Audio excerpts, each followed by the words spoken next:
Hello everyone, कैसे हैं आप लोग। आई होप अच्छे होंगे और कुछ सीख रहे होंगे घर पे। कुछ नया सीख रहे होंगे अपने लाइफ में, है ना, और करने की सोच रहे होंगे। जैसा कि मेरा नाम अजमत है और सी लैंग्वेज के सीखने की सीरीज़ में हम लोगों का बहुत सारे लेक्चर्स हो चुके हैं। उसी का हम लोगों का आज का जो लेक्चर हो कंटिन्यूएशन पार्ट है। तो आप एक काम करें, पहले अगर आपने पहले वाले लेक्चर्स नहीं देखे हैं तो आप जाके पहले देख लें, उसके बाद में इस लेक्चर पे डायरेक्ट जंप ना करें इस पे। इससे आपका फ़ायदा होने वाला है। रीज़न ये है कि उसमें ना हम लोगों ने बहुत सारे बातें कर ली हैं, जैसे इन्वायरमेंट एक क्रिएट कर लिया है अपने सी लैंग्वेज सीखने का, है ना। तो वो चीज़ आपको कर लेनी है पहले, फिर आप यहाँ पे आइए। डायरेक्ट जंप मत कीजिए, क्योंकि ये आज का जो ये लेक्चर होने वाला है हमारा पूरा प्रैक्टिकल होने वाला है, पूरा प्रैक्टिकल बेस होने वाला है। तो हमें प्रैक्टिकल करने से पहले उसके थ्योरी, उसके हिस्ट्री वगैरह, बैकग्राउंड के बारे में क्या चीज़ें चल रही हैं ना, ये सारी चीज़ें जान लेनी चाहिए आपको। तो आप पहले वो लेक्चर्स देख लीजिए, फिर इस पे आइए, है ना। अभी तक अगर नहीं देखा, अगर देख लिए हो तो बहुत अच्छी बात है, फिर आप कंटिन्यू कर सकते हैं हमारे साथ, है ना। एक साथ हम लोग कंटिन्यू करेंगे इसे और समझेंगे कि आज का हम लेक्चर किस पे होने वाला है और क्या होने वाला है। Basically in the last class मैंने बताया था आपको कि जो हम नेक्स्ट क्लास लाने वाले हैं, जो नेक्स्ट क्लास में हम पढ़ेंगे वो हमारा होगा फर्स्ट प्रोग्राम लिखने वाले हैं हम इसमें विद प्रैक्टिकल, है ना। प्रैक्टिकल सेशन होगा। तो ये जो लेक्चर होने वाला है, जो क्लास होने वाली है, इस पे हम लोग प्रैक्टिकल देखेंगे। एक छोटा सा प्रोग्राम लिखेंगे, उसे उधेड़ेंगे, पूरा खोलेंगे और उससे समझेंगे स्टेप बाय स्टेप क्या चीज़ें चल रही हैं ना। तो मैंने एक चीज़ और आपको बताई थी, अगर आपने अभी तक कोई कंपाइलर अगर इंस्टॉल नहीं किया हो, एडिटर इंस्टॉल नहीं किया हो, तो आप कर लें, पहले कर लें, फिर इसे अभी पॉज कर दें, ये वीडियो कर लें पहले इंस्टॉल, उसके बाद में फिर कंटिन्यू करें, है ना। मैं ये ऐसा इसलिए बोल रहा हूँ क्योंकि मैंने लास्ट क्लास में ही बता दिया था कि आपको कंपाइलर कोई इंस्टॉल कर लेना है आईडी। जैसे आप अगर, मैं तो रिकमेंड करूँगा कि आप टर्बो इंस्टॉल करें। Turbo is the best for the C language C++, है ना। अगर टर्बो नहीं कर रहे हैं, आप दूसरे पे करना चाह रहे हैं तो दूसरा भी कर सकते हैं, कोई ऐसा दिक्कत नहीं है। लेकिन आप कर लें, है ना, कम से कम कर लें, ताकि आपको प्रैक्टिकल करने में आसानी हो जाए। और प्रैक्टिकल उसी पे करते हैं हम। बेसिकली हमारे पास कुछ तो एडिटर होना चाहिए जिसमें हम अपने सी लैंग्वेज का प्रोग्राम लिखेंगे ना, तो हमारे पास, आपके पास, सबके पास होना चाहिए ना, कुछ तो होना चाहिए। तो आप क्या करेंगे, आप लिख लें और मतलब सपोज आप इंस्टॉल कर लें पहले, उसके बाद में ये वीडियो कंटिन्यू करें, कोई दिक्कत नहीं है। पहले पॉज कर सकते हैं, फिर मतलब वीडियो बाद में भी देख सकते हैं, पहले इंस्टॉल कर लें ताकि आपको आसानी हो जाए। जैसे जैसे मैं प्रोग्राम लिखता चलूँगा, आप भी लिखते चलें, रन कराते चलें, ताकि समझने में आसानी हो जाए, कैसे समझें और कैसे मतलब कैसे प्रोसेस चल रहा है, रन कैसे कराते हैं, कंपाइल कैसे कराते हैं अपने प्रोग्राम को, है ना, आउटपुट कैसे आता है, ये सारी चीज़ें आप साथ साथ देखते चलेंगे तो आसानी हो जाएगी आपके समझने में। तो आप पहले इंस्टॉल कर लें, मैं ये बोलूँगा, उसके बाद में फिर आप फर्दर मूव करें। तो हम लोग आज का क्लास स्टार्ट करते हैं। तो आज की क्लास में हम करने वाले हैं, हम लिखने वाले हैं क्या, आपका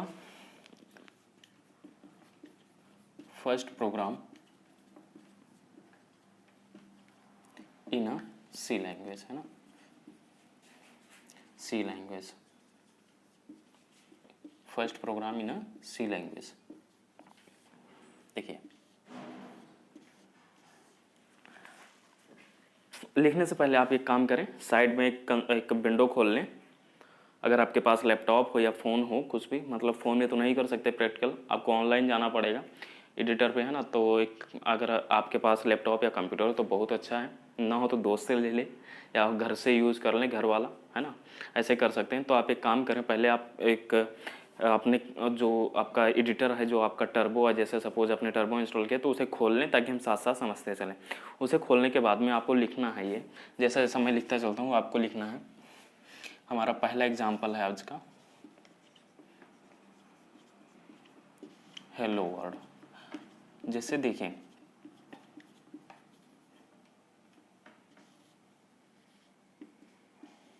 ये इसका हम लोग प्रोग्राम लिखने वाले हैं हेलो वर्ल्ड पे। कैसे लिखेंगे, सिंटैक्स क्या होने वाला है, क्या क्या चीज़ें इसमें इंक्लूड करते हैं, तो हमारा एक जाके प्रोग्राम बनता है, वो चीज़ हम लिखते हैं यहाँ पे। फिर मैं एक प्रोग्राम लिख लेता हूँ पहले, फिर उससे हम एक एक टॉपिक है वो उधेड़ उधेड़ के देखने वाले, खोल खोल के देखने वाले हैं। पहले मैं एक प्रोग्राम लिख लेता हूँ हेलो वर्ल्ड पे, फिर मैं उसमें जितने भी कीवर्ड, जितने भी वर्ड यूज हों उन्हें मैं एक्सप्लेन कर दूंगा, है ना, लिखने के बाद। तो आपको करना क्या है, आपको भी, अगर आप सपोज आपके पास लैपटॉप या कंप्यूटर नहीं अवेलेबल है साथ में, तो एक काम करें, आप कॉपी या पेन ले लें, उस पर जैसा जैसा मैं बोलता जाता हूँ स्टेप, वैसा वैसा आपको लिख लेना है ना। नोट्स बनाते रहना है, मतलब कहने का ये है, आपको नोट्स लेते रहना है, अपने हिसाब से अपने अकॉर्डिंग नोट्स बनाने रहना है, बना लेना है। और फिर वो आपका बहुत हेल्प करेगा इन द फ्यूचर, है ना। कोई टॉपिक आप सपोज भूल जाते हैं तो आपको ही यूज़फुल आ जाएगा। तो आप नोट्स बनाते रहें, कॉपी पेन लेके साथ में बैठे, फिर ये लेक्चर कंटिन्यू करें, है ना। तो यहाँ पे हम लिखते हैं, मैंने लिखा फर्स्ट लाइन पे हैश, हैश इसे बोलते हैं, सब लोग जानते हैं हैश सिंबल है। इंक्लूड, इरेज कर देता हूँ, थोड़ा बड़ा लिखता हूँ। इंक्लूड STDIU.H,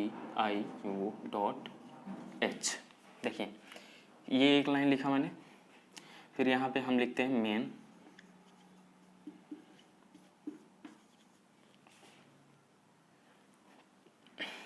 मेन लिखा। यहाँ पे फिर हम लिखेंगे इन द थर्ड लाइन हम लोग लिखेंगे प्रिंटफ हेलो वर्ड, और यहाँ पे हम बंद कर देंगे, है ना।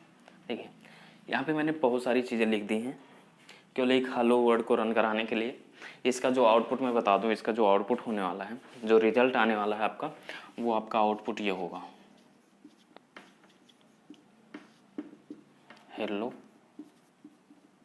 वर्ड। ये आपका आउटपुट होने वाला है इस प्रोग्राम का, इस पूरे प्रोग्राम का एक छोटा सा आउटपुट होने वाला है हेलो वर्ड, है ना। देखिए यहाँ पे मैंने कई सारी चीज़ें लिखी हुई हैश इंक्लूड स्टूडियो.h मेन, उसके बाद में प्रिंट एफ लिखा हुआ है। प्रिंट क्यों नहीं लिखा हुआ, प्रिंट एफ लिखा हुआ है, प्रिंट एफ। फिर हमने लिखा है ब्रैकेट में लिखा, ब्रैकेट के अंदर हमने क्या लिखा हुआ है, कॉलन लगा के, मतलब डबल इन्वर्टेड कॉमा लगा के, क्या जो भी बोलते हैं वैसे ना, है ना, उसके बीच में हमने क्या लिख दिया है, हेलो वर्ड। उसके बाद में लास्ट में सेमी कॉलन लगा के मैंने यहाँ पे कस फिर से हमने एक ब्रैकेट लगा दिया लास्ट में, बंद, क्लोजिंग ब्रैकेट इसे बोलते हैं। और ये रहा आपका ओपनिंग ब्रैकेट, है ना, ये रहा आपका, ये रहा ओपनिंग ब्रैकेट और ये रहा आपका क्लोजिंग ब्रैकेट। यहाँ से हमने ओपन किया, यहाँ पे बंद कर दिया ना। ये दोनों चीज़ें साथ साथ चल रही होंगी, ये ध्यान रखें आप ओपन भी करेंगे, अगर ओपन किया तो उसे बंद भी करना पड़ेगा, है ना। अगर ओपन नहीं किया तो बंद करने की कोई ज़रूरत नहीं है, लेकिन ये हमेशा पेयर्स में चलेंगे, साथ साथ दोनों चल रहे होते हैं। अगर हम खोलेंगे तो उसे बंद भी करेंगे। अब हम समझते हैं एक एक पॉइंट को इसमें कि क्या चीज़ें हमने लिखी हुई हैं इसमें। तो अगर आप चाहते हैं तो पहले नोट डाउन कर लें, ताकि हम अगर जगह नहीं मिला तो हो सकता है हम इरेज करना पड़े इसे, तो आप नोट डाउन कर सकते हैं ना, स्क्रीनशॉट ले लें या फिर नोट डाउन कर लें। अगर आपके पास पेन कॉपी हो तो नोट डाउन कर लें, नहीं तो फिर स्क्रीनशॉट ले लें, हाँ। आई होप आपने ले लिया होगा या लिख लिया होगा, है ना। तो अब हम करते हैं, समझते हैं इसे कि इस प्रोग्राम में हो क्या रहा है एक्चुअली में, है ना, कैसे ही इसका आउटपुट आया, क्या चीज़ें जो इसमें मेन क्या है, उसके बाद में इंक्लूड स्टूडियो.h प्रिंटफ क्या है, ये सारी चीज़ें हैं क्या एक्चुअली में, इसके बोला हम समझते हैं इसे एक एक करके। देखिए यहाँ पे इतना स्टेटमेंट जो लिखा हुआ है, ये हैश इंक्लूड जो लिखा हुआ है, यहाँ पे मैं लिख देता हूँ बड़े में,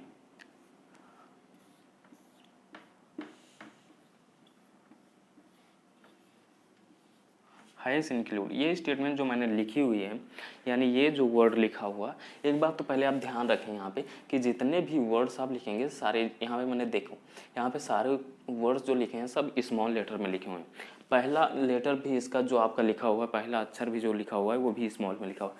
आप हमेशा स्मॉल में लिखेंगे।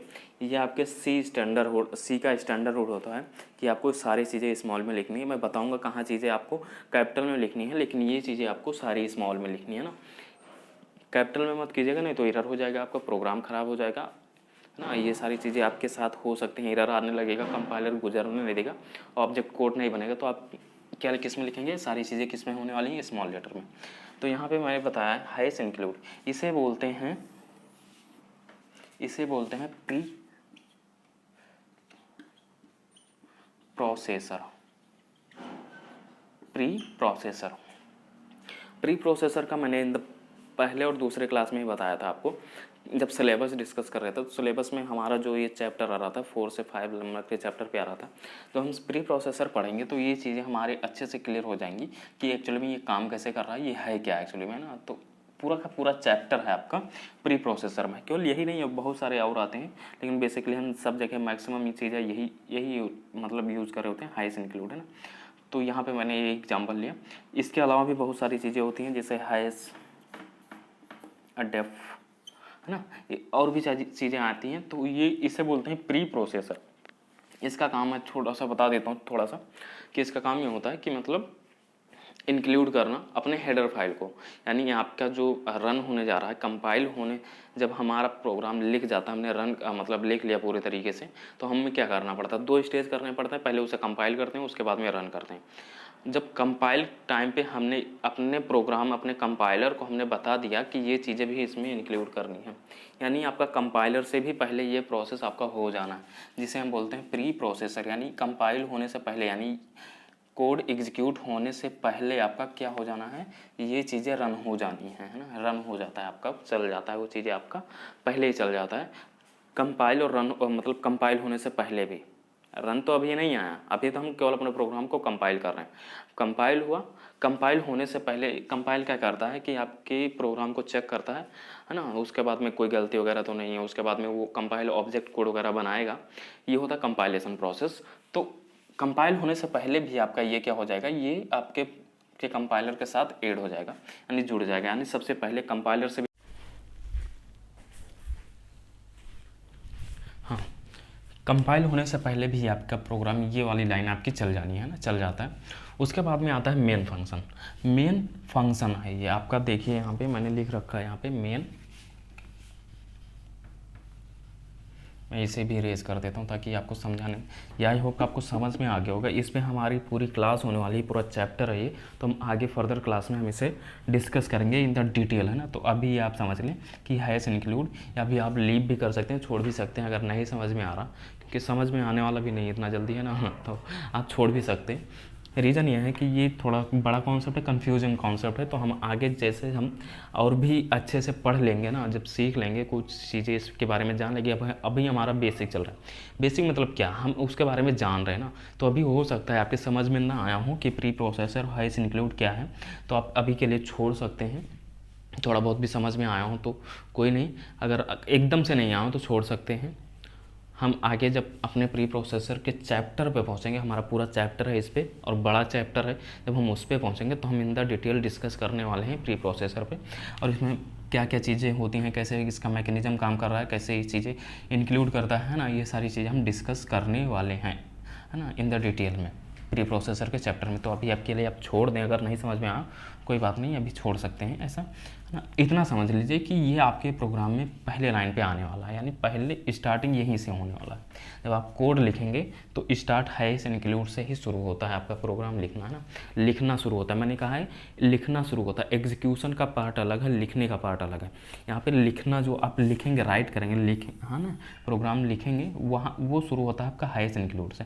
उसके बाद में हमारा studio.h मेन वगैरह तब आता है। तो आप अब इतना याद रखें कि अभी ये जब हम प्रोग्राम लिखेंगे तो इतना आपको ये वाली लाइन आपको, यानी ये वाला वर्ड लिखना पड़ेगा विद द C#।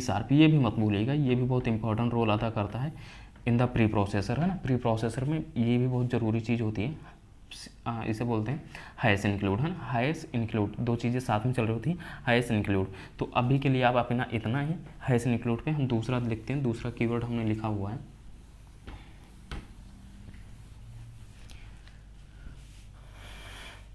दूसरा कीवर्ड हमने लिखा हुआ है studio.h। studio.h उसे खोलते हैं, studio.h।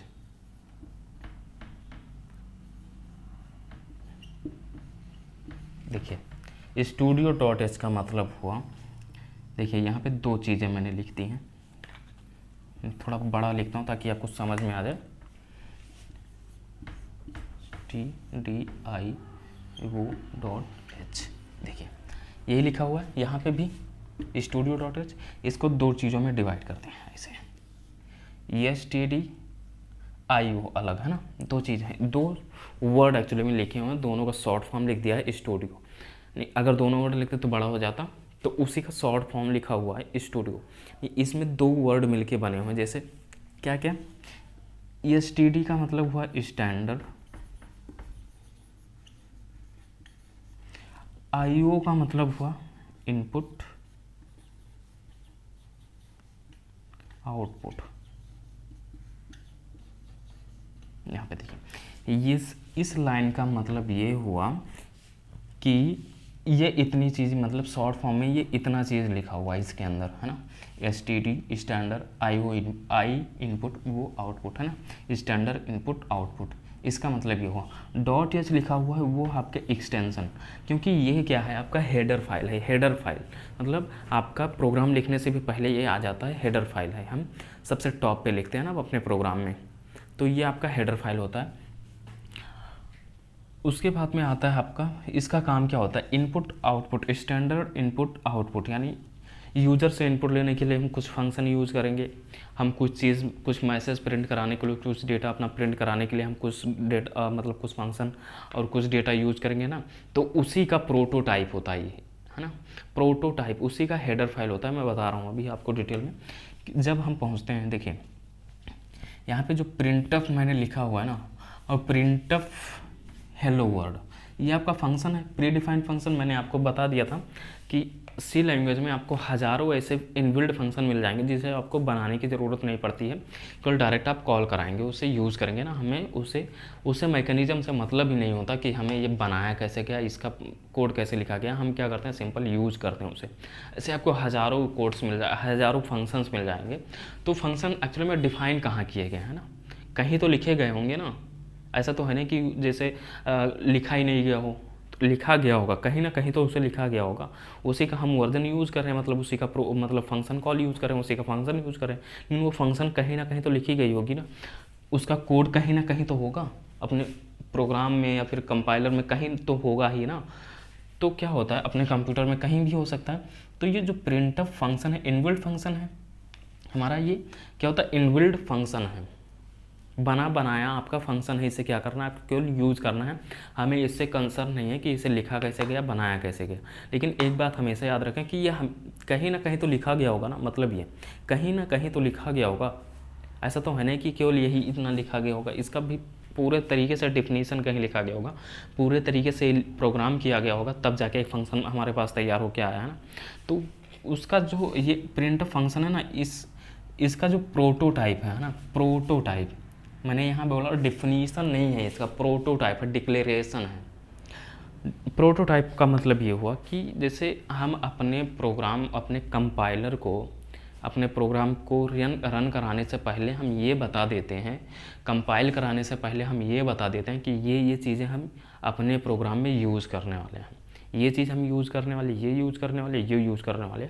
तो क्या करता कंपाइलर कि वहाँ से चेक करता कि इसमें क्या क्या चीज़ें ऐड की गई हैं, क्या क्या चीज़ें ऐड की गई हैं। तो वो फिर कंपाइलर को समझ में आता है कि हाँ इस प्रोग्राम में ये भी चीज़ जोड़ा, मतलब ये भी चीज़ यूज़ हुआ है, इस प्रोग्राम में ये भी चीज़ यूज़ हुआ है। तो बेसिकली हमने प्रिंटफ लिखने से पहले यहाँ पे studio.h लिख दिया। इसका जो प्रिंटफ फंक्शन का जो प्रोटोटाइप है, जो डिक्लेरेशन है, वो किस में डिफाइन हुआ है, स्टैंडर्ड IO फाइल में, है ना, हेडर फाइल में। इसलिए हम अगर ये ना लिखते तो ये यूज़ नहीं कर पाता, क्योंकि इसका ना इस प्रोटोटाइप जो डिक्लेरेशन पार्ट है वो इसी के अंदर है। तो इसलिए हमने क्या किया, हैश इंक्लूड वो चीज़ें मैंने पहले ही जोड़ दी, और उसके जितने भी इसके अंदर इनबिल्ट फंक्शन हैं, डिफाइन किए गए फंक्शन, हम उसे क्या करेंगे, यूज़ करते जाएंगे। फंक्शन बहुत सारे हैं, अभी मैंने केवल एक ही यूज़ किया है, ऐसे बहुत सारे फंक्शन इसमें स्टैंडर्ड IO.h हेडर फाइल में आपका डिफाइन किया गया है ना। आई होप आपको समझ में आ गया होगा कि स्टैंडर्ड IO क्या है ना। जैसे मान लेते हैं, अभी नहीं समझ में आ तो फिर से मैं बता दूं आपको कि मैंने बताया था लाइब्रेरी फंक्शंस होते हैं बहुत सारे। तो उस लाइब्रेरी को यूज़ करने के लिए, लाइब्रेरी फंक्शंस को यूज़ करने के लिए हमें क्या करना पड़ता है, हेडर फाइल डालनी पड़ती है। वो फंक्शन किस हेडर फाइल में है, वो फंक्शन किस हेडर फाइल में है, वो हमें डिफाइन करना पड़ता है। Top of the code, top of the program सबसे पहले ही डिफाइन करना पड़ता है, बताना पड़ता है अपने कंपाइलर को कि मतलब हमारा प्रोग्राम किस हेडर फाइल में डिफाइन किया गया है ना, उसका प्रोटोटाइप किस हेडर फाइल में है। तो इस तरह से जो भी लाइब्रेरी यानी बने बनाए जो फंक्शन है ना, उसे यूज़ करने से पहले हमें क्या करना पड़ता है, उसका हेडर फाइल बताना पड़ता है अपने प्रोग्राम में। सबसे टॉप ऑफ द प्रोग्राम ने सबसे ऊपर हमें बताना पड़ता है कि यहाँ से हम मतलब यहाँ पे हम डिफ़ाइन कर रहे हैं, और उसके हम जितने भी फंक्शंस हैं ना, बने बनाए फंक्शन हैं इसके अंदर में, वो हम यूज़ करने वाले अपने प्रोग्राम में। ये इतना काम करता है। फिर आता है यहाँ पे ये समझ में आया होगा। इन दोनों का रिलेशनशिप आपको समझ में आया होगा। ये हम यहाँ यूज कर रहे हैं और यहाँ बता रहे हैं कि हम ये यूज करने जा रहे हैं। अपने हम कंपाइलर को बता रहे हैं कि हम ये फंक्शन यूज़ करने जा रहे हैं अपने फंक्शन फर्दर प्रोग्राम में, है ना। इसका मतलब ये हो, इन दोनों का रिलेशनशिप आपको, आई होप आपको समझ में आया होगा। नहीं समझ में आया होगा तो रिवाइंड कीजिए थोड़ा सा और फिर से देखिए। अगर फिर भी नहीं समझ में आता है तो आप कमेंट बॉक्स में डाल सकते हैं, अपनी क्वेरी पूछ सकते हैं। अगर नहीं सॉल्व होता है तो देखिए अभी हमें क्या दिक्कत क्या आ रही। सपोज़ नहीं समझ आने का दिक्कत यही है कि हमारा अभी बेसिक चल रहा है, हम चीज़ें समझ रहे हैं, है ना। जैसे जैसे हम प्रोग्राम लिखते जाएंगे ना तो ऑटोमेटिक आपके सारी कॉन्सेप्ट क्लियर होते जाएंगे। लेकिन आपको क्या रखना, बी पेशेंट, समझने की कोशिश करो, अपना 100% देके समझने की कोशिश करो। अगर फिर भी नहीं समझ में आ रहा तो चीज़ें क्लियर होंगी, टाइम के हिसाब से आपकी चीज़ें एकदम से क्लियर होंगी। आई प्रॉमिस यू, मैं क्लियर कराऊंगा। लेकिन हो सकता है अभी आपको 100% ना समझ में आया, हो सकता है मे बी, है ना, ना समझ में आया हो, क्योंकि फर्स्ट टाइम आप पढ़ रहे हैं। और ऐसा तो है नहीं कि माँ के पेट से ही सीख के आओ सारी चीज़ें, है ना। सब लोग यहीं आके सीखते हैं, मैं भी सीखा, आप भी सीख रहे हैं, है ना। और लोग भी सीखते हैं, यहीं आके सीखते हैं। कुछ ना कुछ उन लोगों के लिए, सब लोगों के लिए कोई ना कोई काम हमेशा नया ही होता है। तो क्या करते हैं कि अगर आपको समझ में आया हो तो अच्छी बात है, नहीं समझ में आया हो, थोड़ा बहुत समझ में आया हो तो भी है बहुत अच्छी बात है। क्योंकि जैसे जैसे हम आगे प्रोग्राम लिखते जाएंगे ना, वो चीज़ें आपकी अच्छे से क्लियर होती जाएंगी कि ये हेडर फाइल क्या है एक्चुअली पे, ये प्रिंट फंक्शन कैसे काम कर रहे हैं, दोनों का रिलेशनशिप क्या है। क्योंकि मतलब इस कोर्स के सीरीज़ का एजेंडा यही है कि सी प्रोग्रामिंग सीखेंगे, वो भी प्रोफेशनल लेवल तक, है ना, प्रोफेशनल लेवल तक। यानी हम इसमें जो चाहें वो कर सकें। यही नहीं कि हम केवल हमें सिंटैक्स आ गया, ये यूज़ करना आ गया, ये यूज़ करना आ गया, बस हमने सी सीख लिया। नहीं, हमें प्रोफेशनल लेवल तक सीखना है, इसे अच्छे लेवल तक ना, यहाँ तक नहीं, यहाँ तक सीखना है ना। जहाँ पे सी आपका ख़त्म हो जाता है वहाँ तक सीखना है हमें। तो अभी आई होप आपको मतलब समझ में आ गया होगा क्या मैं बोलना चाह रहा हूँ, है ना। अगर फिर भी ये चीज़ें आपके नहीं समझ में आई तो कोई बात नहीं, धीरे धीरे आपकी आगे क्लियर होती जाएंगी। अब हम पहुँचते हैं यहाँ पे मेन वर्ड लिखा हुआ है ना, मेन वर्ड लिखा हुआ है। इसका मतलब क्या हुआ,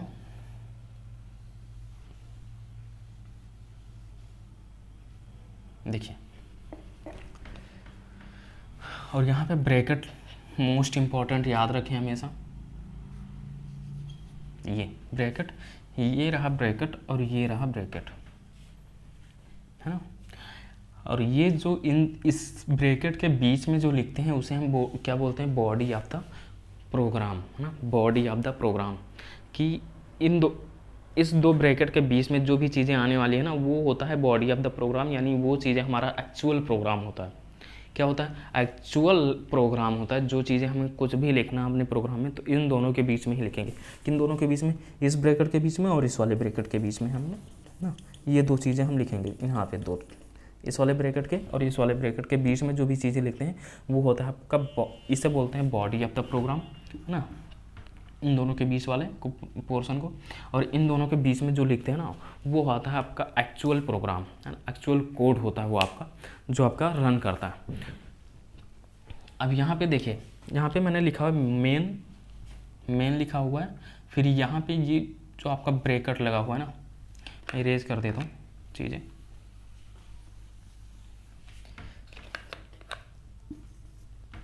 यहाँ पे सॉरी वो मार्कर काम नहीं कर रहा था, है ना इसलिए मैंने ये यूज़ किया। यहाँ पे देखिए मेन वर्ड लिखा हुआ है, उसके बाद में ब्रैकेट लगा हुआ है ना, स्मॉल ब्रैकेट जैसा छोटा ब्रैकेट बोलते हैं वो लगा हुआ है। और दोनों एक साथ बंद किए गए, बंद हो गए। उसके बाद में ये आया आपका, यानी सेकंड वाला ब्रैकेट, जिसे हम करली ब्रेस बोलते हैं। अपने प्रोग्रामिंग लैंग्वेज में इसे बोलते हैं करली ब्रेस, है ना। करली ब्रेस ऑन हुआ और करली ब्रेस यहाँ पे बंद हो गया। यानी आपको याद रखना है कि जो चीज़ें खुलेंगी वो चीज़ें बंद भी होंगी, यानी हमेशा पेयर में चल रही होंगी। ये चीज़ें भी पेयर में चलेंगी आपकी, ये भी पेयर में चलेगा और ये भी चीज़ें पेयर में चलेंगी, है ना। तीनों चीज़ें जो भी हम यूज़ करेंगे वो पेयर में चल रहे होंगे, है ना, जो भी ब्रैकेट्स वगैरह यूज़ करेंगे। तो यहाँ पे करना क्या है, अब मेन को समझते हैं। मेन क्या होता है, मेन वर्ड, जो मेन फंक्शन हम बोल सकते हैं। फंक्शन कैसे पहचाने कि ये फंक्शन है या कीवर्ड है या वर्ड है ना, इसका मैं आपको सिंपल तरीका बता देता हूँ। देखिए जो भी कीवर्ड आपका लिखा हो, सपोज यहाँ पे सम लिखा हुआ है ना, सम के तुरंत बाद अगर ये दोनों ब्रैकेट्स लगे हुए हैं, बड़ा लिख देता हूँ ताकि आपको समझ में आ जाए, हम कैसे पहचाने कि ये फंक्शन है ना। हमें तो अभी धीरे धीरे पता चलने वाला है फंक्शन क्या होते हैं, सारी चीज़ें होते हैं, लेकिन आप हो सकता है खुद से भी पढ़ना चाहें तो आपको पता होना चाहिए एक्चुअली में कि फंक्शन क्या होते हैं, मतलब फंक्शन का प्रोटोटाइप, और उसे पहचाने कैसे अपने प्रोग्राम में, है ना। आप हो सकता है आप कोई प्रोग्राम खोल के देख भी रहे हो अभी भी, है ना, तो उसमें ये आपको कन्फ्यूज़ करेगा कि फंक्शन कैसे पहचाने, कीवर्ड कैसे पहचाने, ये चीज़ें क्या होती हैं। तो आपको ये ध्यान रखना कि फंक्शन का क्या होगा। फंक्शन अगर डिफाइन होगा कहीं, तो सपोज ये रहा आपका फंक्शन का नाम, ये रहा नाम उसका, है ना, और नेम के तुरंत बाद ये वाला ब्रैकेट लगा हुआ होगा, ये वाला ब्रैकेट लगा हुआ होगा, और समझ लो आपका फंक्शन है। क्या है? फंक्शन। फंक्शन इसमें कुछ चीज़ें ऑटोमेटिक हो रही हैं, ना, ऑटोमेटिक नहीं हो रही, उसे डिफाइन किया हुआ होता, कहीं ना कहीं लिखा गया होता है। कोई चीज़, कुछ भी चीज़ ऑटोमेटिक नहीं होती, लेकिन हम केवल उसे यूज़ कर रहे होते हैं। तो हम उसे फर्दर अपने लैंग्वेज में आगे समझेंगे। तो यहाँ पे क्या हुआ कि मेन फंक्शन को हम लोग समझते हैं। देखिए मेन लिखा हुआ है, यानी नेम ऑफ द, क्या है, नेम ऑफ द फंक्शन, यानी अपने फंक्शन का नाम दिया हुआ है। उसके बाद में ये वाला ब्रैकेट भी लगा हुआ है। तो इससे क्या समझ में आ रहा है कि ये आपका फंक्शन है ना। किस तरह का फंक्शन? इनबिल्ट फंक्शन है। इसे हमें कहीं भी बनाने की ज़रूरत नहीं पड़ी, ये आपका इनबिल्ट फंक्शन है, बनाया आपके सी लैंग्वेज में है। इसे केवल हम क्या करते हैं, यूज़ करते हैं, तो आपका इनबिल्ट फंक्शन है। उसके बाद में यहाँ पे ब्रैकेट, यानी हम करली ब्रेस ऑन करेंगे और करली ब्रेस यहाँ पे बंद करेंगे लास्ट में। उसके बीच में हम जो कुछ लिखेंगे वो हमारा एक्चुअल कोड होगा। तो करली ब्रेस ऑन किया, उस स्टेट में, उस वाले बीच में हमने क्या लिखा है, प्रिंट फंक्शन। अब यहाँ पे देखो फंक्शन आ गया। कैसे समझेंगे इसे फंक्शन है? सपोज यहाँ पे इतना चीज़ नहीं लिखा हुआ होता, देखिए तो क्या है ये, एक तरह का यही तो लिखा हुआ है ना, यही तो लिखा हुआ है ना। तो ये क्या है, आपका फंक्शन है, इनबिल्ट फंक्शन है, बनाया फंक्शन है हमारे सी लैंग्वेज में, हम केवल इसे यूज़ कर रहे हैं। अब देखिए यहाँ पे और भी 2-3 चीज़ें हो रही हैं, मैं बता रहा हूँ अभी आपको। ये जो आपका लगेगा और ये जो लगेगा, इन दोनों के बीच में जो भी स्टेटमेंट आप लिखेंगे, जो भी कुछ लिखेंगे, वो क्या होगा, आपका डायरेक्ट प्रिंट होगा, यानी शो करेगा, दिखाई देगा। इसमें मैंने लिखा था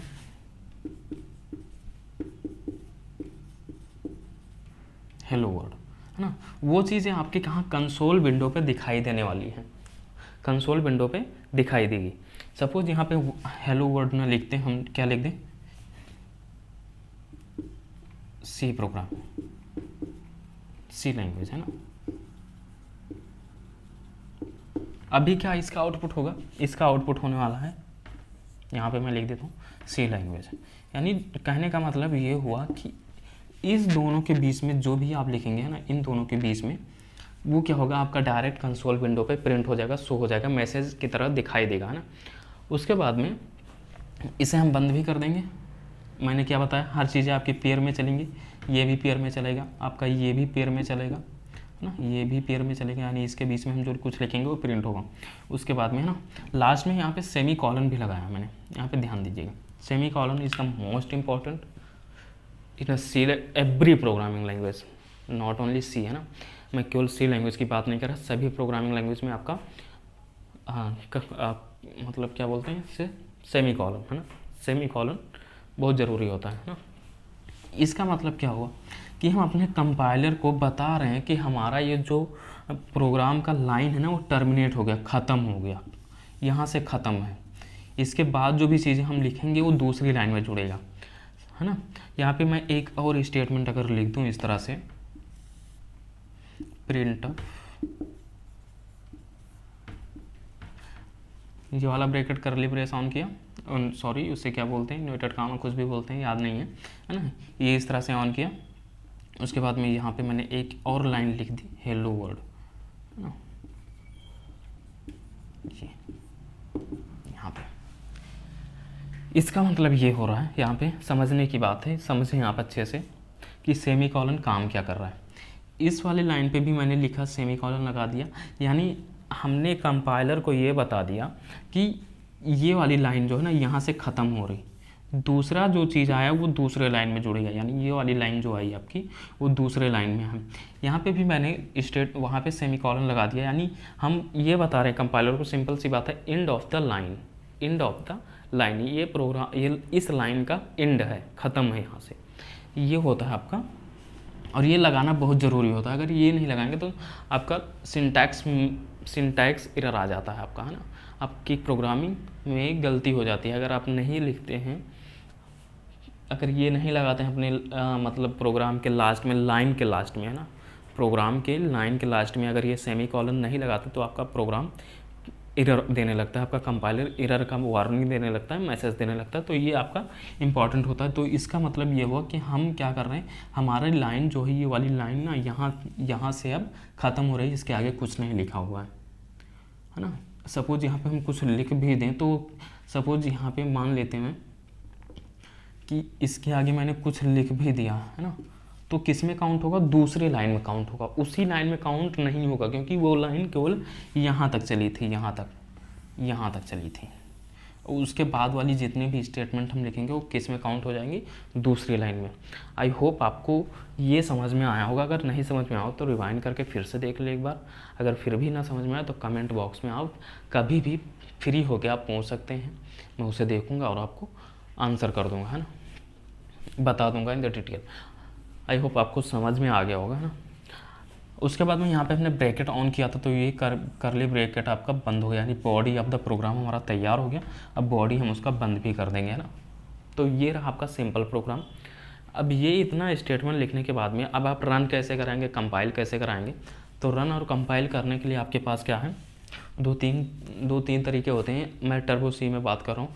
टर्बो सी में अगर आप फंक्शन मतलब वो यूज़ करना चाहें, फंक्शन यूज़ करना चाहें, सॉरी ये मार्कर काम नहीं कर रहा है ना, कोई नहीं, दूसरा यूज़ करते हैं, कुछ तो होगा जो काम करेगा। देखिए फर्स्ट वे है जो आप कंपाइल करने के लिए आप क्या कर सकते हैं, मेनू बार में लिखा होगा आपका कंपाइल ऑप्शन दिख रहा होगा, कंपाइल पे जाके आप क्लिक करेंगे और यहाँ पे दूसरा कंपाइल ऑप्शन आ जाएगा, उस पर आप क्या करेंगे, सिंपल क्लिक कर देंगे, इंटर कर देंगे, है ना, या क्लिक कर देंगे तो आपका प्रोग्राम रन हो जाएगा, रन नहीं हो जाएगा मतलब कंपाइल हो जाएगा। दूसरा क्या है अल्टरनेटिव कंपाइल का ही, ALT जो बटन दिख रही है आपको प्लस F9 करना है, इससे भी आपका प्रोग्राम हो जाएगा कंपाइल। और फिर आता है रन कैसे करेंगे हम अपने प्रोग्राम को चलाएं कैसे। तो रन का पहला है आपका, उसमें आपको ऑप्शन मिल जाएगा रन का मेनू बार में ही दिख जाएगा आपका, और रन पे जाके आप फिर से एक रन ऑप्शन यानी सब कैटेगरी के रन ऑप्शन मिलेगा, उस पर आपको एंटर कर देना, चल जाएगा, ठीक है। दूसरा इसका अल्टरनेटिव क्या है, कंट्रोल CTR जैसे बोलते हैं, CTRL प्लस F9 कर देना, ये आपका प्रोग्राम ऐसे रन करते हैं ना। अब आप कंसोल विंडो खुला, उससे वापस आने के लिए यानी हम जहाँ पे कोड लिखे थे, जहाँ पे अपना हमने लिखा हुआ था, उस पर वापस आने के लिए आप क्या एस्केप बटन दबाएंगे, क्या ESC है ना, एस्केप बटन, ये आप दबा दें, वापस आ जाएंगे अपने कंसोल विंडो से, आउटपुट वाले विंडो से अलग आ जाएंगे। क्योंकि यहाँ पे 2 विंडो होती हैं, आपका एक एडिटर होता है जहाँ पे हम कोड लिख रहे होते हैं, और रन करेगा जब प्रोग्राम, तो जब रन करेगा तो उस रन होने के बाद में जो प्रोग्राम आएगा, एक दूसरा विंडो खुल जाएगा, दूसरा कंसोल खुल जाएगा, है ना, दूसरा पॉपअप खुल जाएगा, उसे हम बोलते हैं कंसोल विंडो। तो 2 चीज़ें हो रही होती हैं, एक एडिटर जहाँ पे आप लिखेंगे कोड, और जब रन करेगा तो रन होने वाला प्रोग्राम जो है, आउटपुट आने वाला वो दूसरे विंडो पे आएगा ना, उसे बोलते हैं कंसोल विंडो। तो इस तरह से आपको क्या करना है, वो सपोज आपने रन करा दिया प्रोग्राम, अब वापस नहीं जा पा रहे हैं जहाँ पे आपने अपना प्रोग्राम लिखा था, कोड लिखा था, तो क्या करेंगे, एस्केप बटन दबाएंगे और वापस आ जाएंगे, या फिर वहाँ पे टर्मिनेशन का भी ऑप्शन आता है, इंटर कर दें, हो जाएगा, कोई भी बटन दबाते हैं हो जाएगा ना। तो आई होप आपको चीज़ें क्लियर हो गई होगी। अब आपको करना क्या है, ये तो करना ही करना है, ये प्रोग्राम रन करना है, उसके बाद में खुद से भी 2-4 प्रोग्राम रन कराएं, प्रैक्टिकल करें, प्रैक्टिकल से ही आपको C लैंग्वेज या कोई भी प्रोग्रामिंग लैंग्वेज आने वाली है। More practical, only more practical, बस केवल प्रैक्टिकल करते रहना। को यहाँ पे 10 मिनट 20 मिनट का जो भी लेक्चर हुआ अभी ना, आधे घंटे का, इसके अलावा भी आपको कम से कम जितना टाइम हो सके उतना आप प्रोग्रामिंग पे दीजिए, है ना। सीखना है, एक्चुअली में सीखना है, तो अगर नहीं सीखना तो कोई बात नहीं है, ऐसे ही निकल जाएगा, है ना। प्रोसेस प्रोसेस मतलब कंपाइलेशन प्रोसेस। हमारा जो प्रोग्राम है वो 0 और 1 के फॉर्म में कैसे कन्वर्ट हो रहा है, यानी बाइनरी फॉर्म में, उसे बोलते हैं कंपाइलेशन प्रोसेस, है ना। तो इन द नेक्स्ट क्लास आपको क्या करना है, नेक्स्ट क्लास पढ़ने के लिए अभी तक आपने सब्सक्राइब नहीं किया हो तो सब्सक्राइब कर लें और बेल घंटे को भी ऑन कर लें, है ना। नोटिफिकेशन के लिए उसे ऑन करना पड़ता है, आप जानते हैं, तो ऑन कर लें उसे, है ना, ताकि आपको लेटेस्ट नोटिफिकेशन जब मैं क्लास मतलब अपलोड करूं तो आपको इजीली नोटिफिकेशन आ जाए, आप तुरंत पढ़ सकते हैं। क्योंकि जितना लेट करेंगे आप उतनी, जैसे देखिए यहाँ पे कंपटीशन लगा हुआ है पढ़ने का, कंपटीशन चल रहा है, वो भी बहुत हाई लेवल का कंपटीशन। अगर आप एक दिन मिस करते हैं अपनी लाइफ से ना, तो आपसे हज़ारों लाखों बच्चे आपके आगे जा रहे हैं। तो आपको मिस नहीं करना है, टाइम पूरे तरीके से यूटिलाइज करना है, कंज्यूम करना है और पढ़ना है, पढ़ते रहना है ना। ये चीज़ें सीखना है हमें और सीखते रहना है हमेशा, है ना।